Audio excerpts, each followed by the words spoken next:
Hi, I'm Ray, back again with yet another podcast episode. This time, all about smoking. When I started, it was in the 1960s. It all began, as usual, behind the bike sheds at school. Someone had some cigarettes, we all tried one. When I was about, 12 years old, I suppose, I remember going over to our local railway station with a friend of mine. We were looking for slow worms in the long grass near the railway station. It was a well-known spot for slow worms.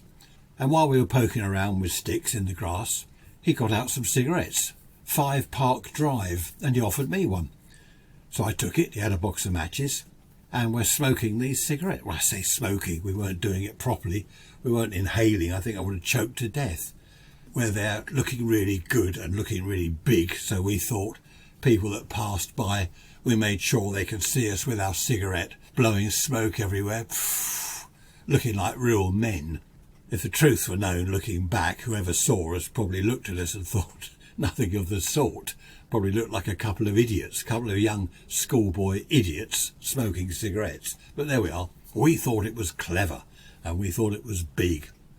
I didn't really get into smoking at that age, just tried the odd one or two at school and wherever, where we used to play truant, for example. Used to go to the park on a Friday afternoon to miss sports.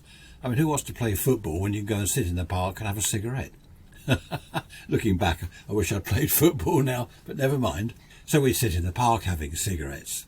I remember going into a sweet shop not far from the school. I was 12, 13, and I said to the lady behind the counter, 5 Park Drive and a box of matches, please. And I remember her words, yes, love. She put them on the counter. I paid whatever it was, probably about 6pence in the old money. And that was it. No attempt to say, you old enough to smoke. And what she knew I wasn't. Looked like a child. I was a child. No attempt to stop me or suggest it wasn't a good thing or anything. Yes, love, there you are. Took my money. In those days, I think it's the same now. I think the law was you had to be 16 to smoke. I don't know what it is these days. I remember a friend of mine at school. He said, do you smoke? And I didn't. I mean, I tried one or two, but that isn't smoking. Do you smoke? And I said, oh, yes. Because I felt that if I said no, I'd be, I don't know what I'd be, a sort of wimp or a sissy or whatever. So, oh, yeah, I smoke. And he said, have you got your parents' consent? And I wasn't sure quite what he meant. I remember thinking, parents' consent?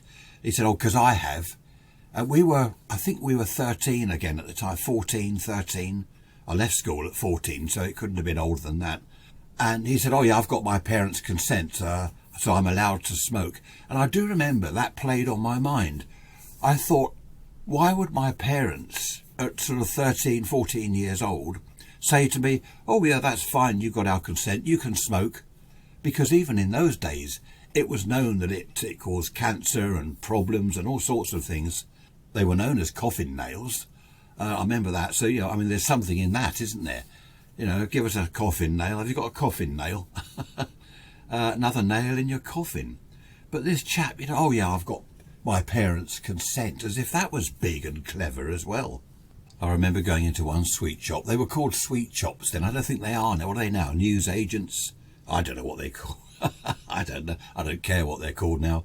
As far as I'm concerned, they're sweet shops because they sold sweets and fags. I went into one, and it's one of these shops where the shop itself is the front part of a house. It originally would have been the lounge, the front room. And many, many decades, hundreds of years ago, they made the lounge into the shop. Then the back room, which was the dining room, a door through to that, which was their kind of living room, I suppose. So I went into the shop and I'm waiting at the counter, and the lady must have been out in the back room. And she came through and she said, all right, how many have you got? And I looked around. Is she talking to me? I said, what? Cigarettes. How many have you got? I said, I haven't got any. And I didn't know what she meant. I said, I've come in to buy some. And she said, oh, okay, sorry. She said, it's just that a lot of kids from your school, they come in and nick them. I suppose they went behind the counter and helped themselves. I don't know. But again, she sold me cigarettes, and I was, 13, I suppose, at that stage. But I'll never forget that. How many have you got? As if I was a thief. So mucking around, having the odd cigarette at school, that was one thing. I think most kids did that. I don't think the girls did so much. I remember the girls I met, you didn't see them smoking. Some did, obviously, but it was mainly the boys that did it. I suppose it was a macho thing, or we thought it was. It was later on that I started smoking properly. When I was 15, I went out to work, my first job as a radio and television apprentice engineer. And I remember day one, Monday morning, the boss said, get there at 8:30, which I did.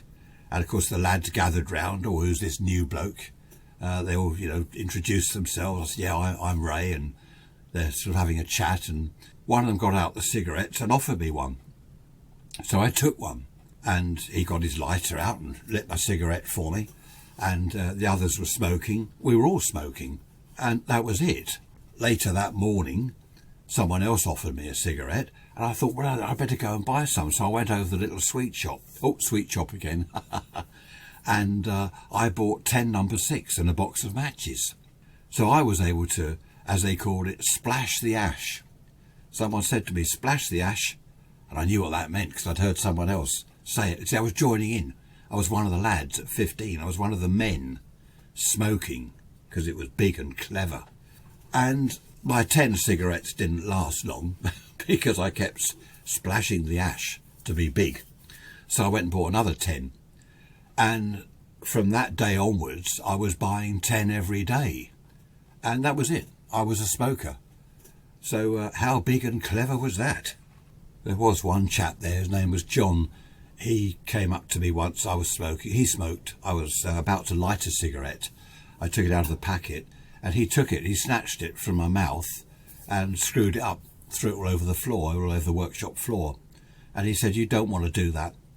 And I thought, well, what a cheek. And once he'd gone, I got another one out of the packet and lit it. But no, he said, you don't want to do that. That's not good for you. Once you start, you'll never be able to give it up. And he was going on like this. Anyway, I ignored him totally. And he walked off. So, as I say, I lit a cigarette and carried on. That was that. It was just a wasted one as far as I was concerned. I should have listened to him. Because in those days, there weren't all the messages like there are these days. You could smoke on the train. You could smoke on the buses, upstairs on the bus.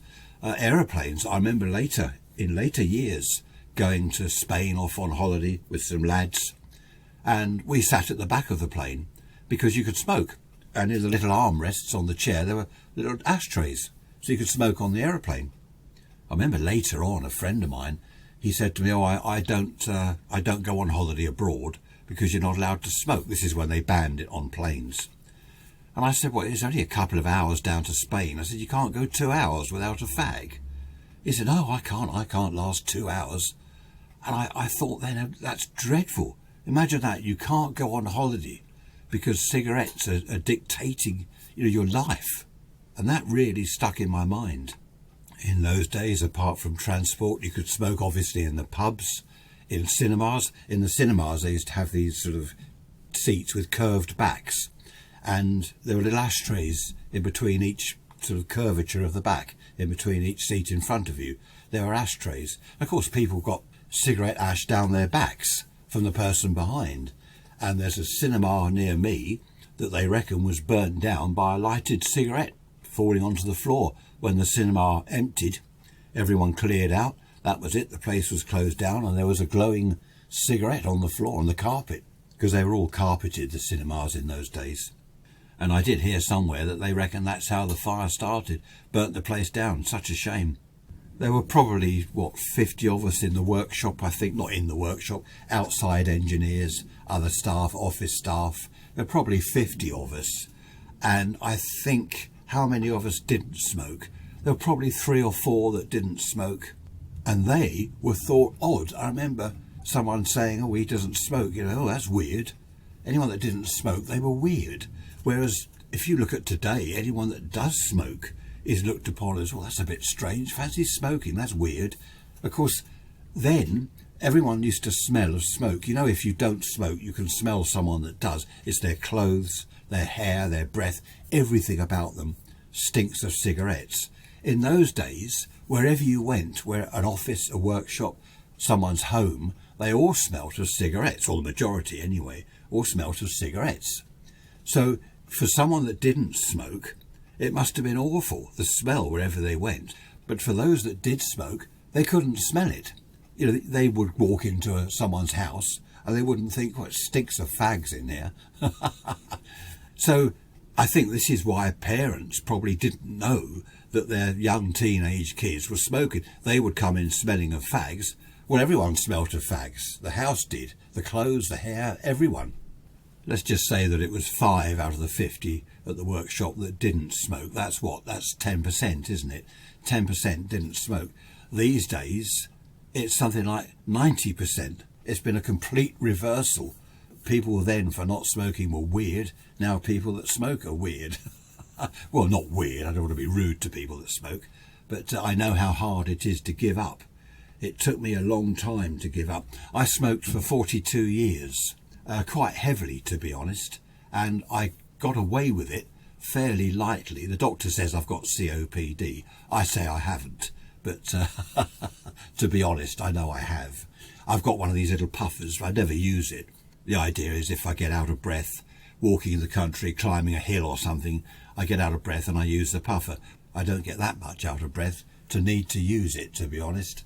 So I've probably got mild, I think they did say once, sort of verging COPD, mild or whatever it was, on the cusp.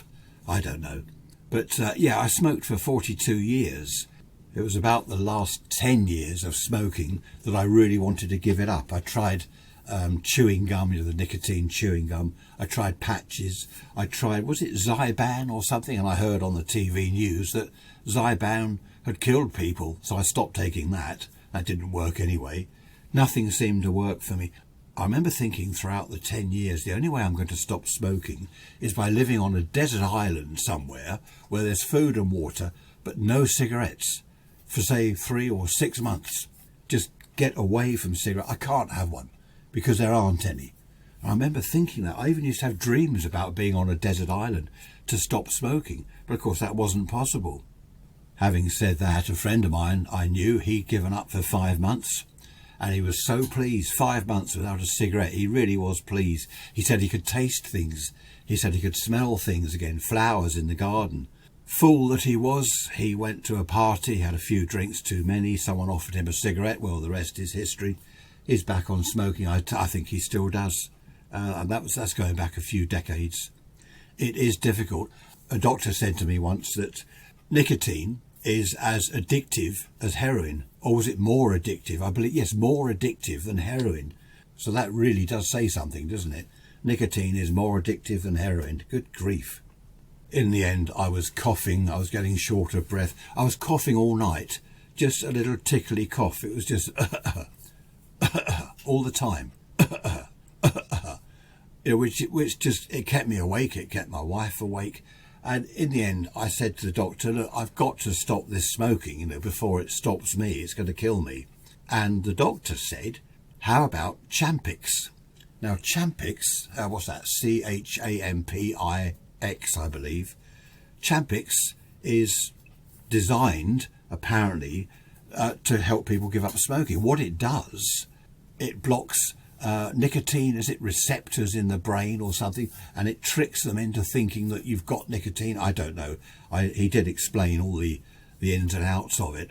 And the idea of it is you set yourself a date. As soon as he said that, I thought, oh, no. No, actually, it was a nurse. That's right. I had to go and see the nurse.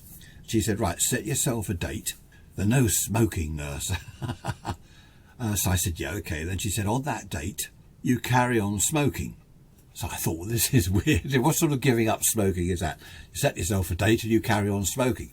And she said, no, what it is, that's the day you start taking the Champix tablets. So the idea is, for 2 weeks, I think it was 2 weeks, don't quote me on this, you take these tablets and you carry on smoking. You then set a date for sometime after 2 weeks to stop the cigarettes. So I did it all properly, as she said. I took the tablets for 2 weeks. I set my date. I didn't tell anyone. I said that I was going to give up, say, on the 14th. And I actually stopped on the 13th. I didn't have any cigarettes from the night of the 12th onwards. Okay, so I went to bed that night thinking, this is it, tomorrow, no cigarettes. I got through the following day with no cigarettes. I couldn't believe it, because everyone thought it was the next day I was giving up. And when I went to bed that night, I was dozing off to sleep and I thought, I can't believe this. I haven't smoked for a whole day. It's incredible. And I didn't want one. The craving had gone. It was most peculiar after 42 years of smoking. Of course, the following day, everyone thought that was the day I was going to give up.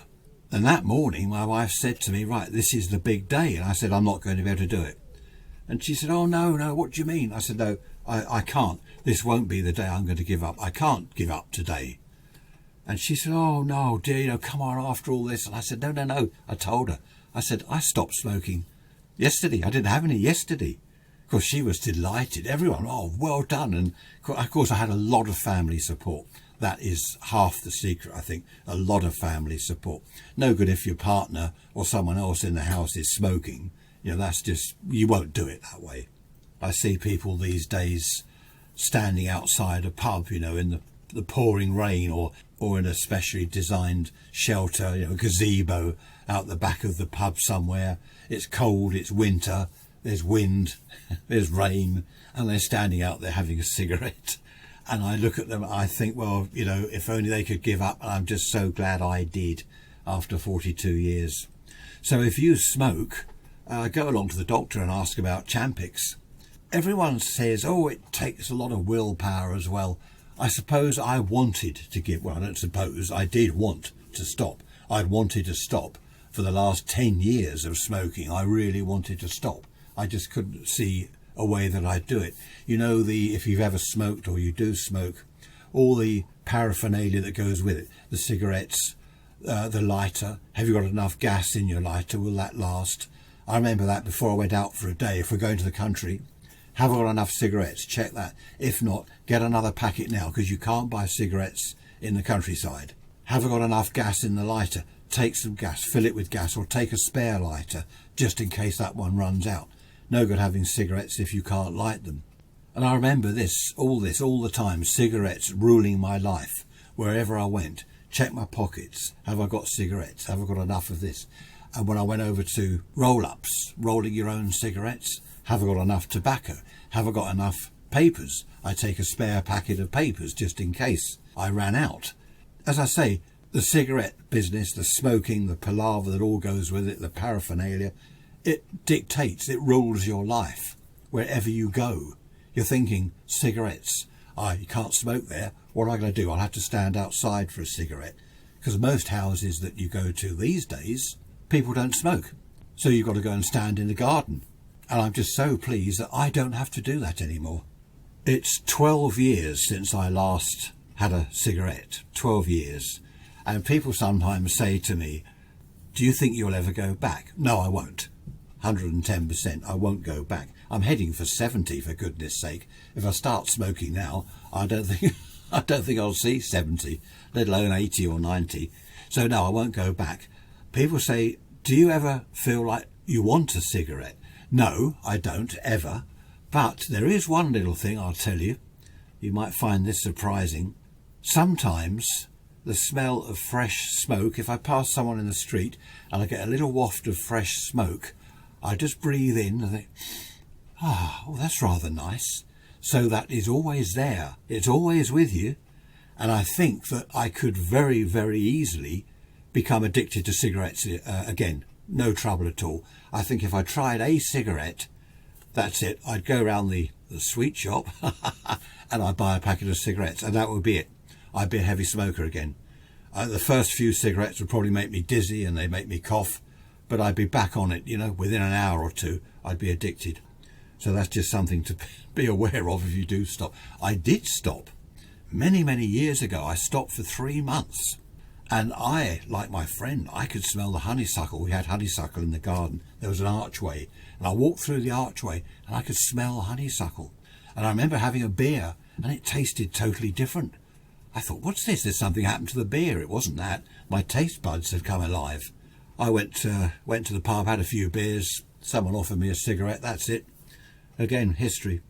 But never again, no. But you might find that surprising. Sometimes a little waft of fresh smoke, and I do think, oh, that brings back memories. I like it.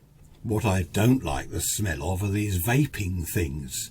I was Several times this has happened, driving along the road, and the car in front is obviously driving along, he's got his window open, and suddenly it's like steam. It's like the old steam engines. This huge sort of cloud of steam will billow out of the driver's window, and it's these vaping things.